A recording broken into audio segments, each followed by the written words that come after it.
allons présenter dans ce qui suit les grandes lignes, puisque il y a une contrainte de temps, donc on va essayer d'être un peu bref. Donc, pour ce qui concerne l'activité de la SNCFT, la SNCFT a connu depuis la Révolution d'importants problèmes qui ont touché son activité. Donc l'activité a énormément baissé pour ce qui concerne donc essentiellement le transport des marchandises diverses et pour ce qui concerne le transport des phosphates. Aujourd'hui, donc, le transport des phosphates qui est assuré, il est de l'ordre de 65% de ce qui, plutôt, on a perdu 65% du marché des phosphates. Donc, ce problème résulte essentiellement des mouvements sociaux au sud tunisien et essentiellement dans le bassin minier. L'activité a baissé aussi au niveau de toutes les activités voyageurs, mais dans des proportions moins sensibles que pour le fret et pour les marchandises diverses. Pour le fret, donc, il y a eu les problèmes qui ont suivi la révolution.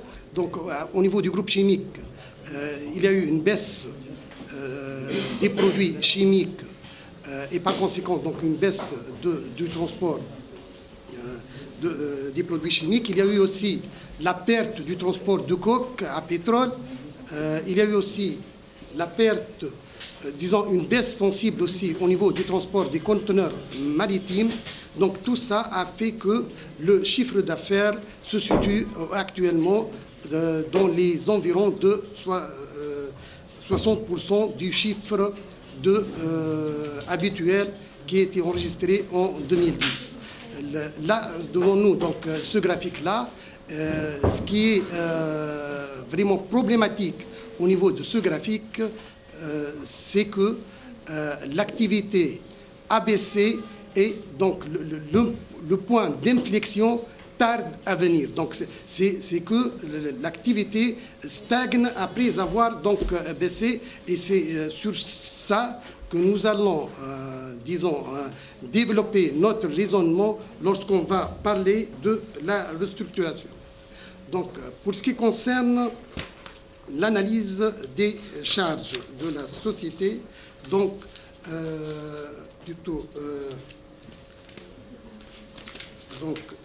là, nous avons devant nous le tableau relatif aux charges de la société.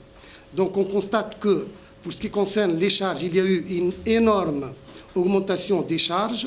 Il y a les charges du personnel qui ont sensiblement augmenté à cause de l'intégration du personnel de la sous-traitance suite donc, aux décisions prises après la Révolution. Il y a aussi donc, le coût des pièces de rechange qui a évolué en raison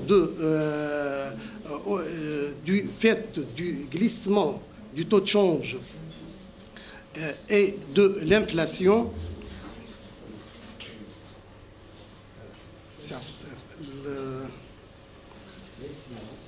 Donc, on montre le graphique du RBE, le RBE.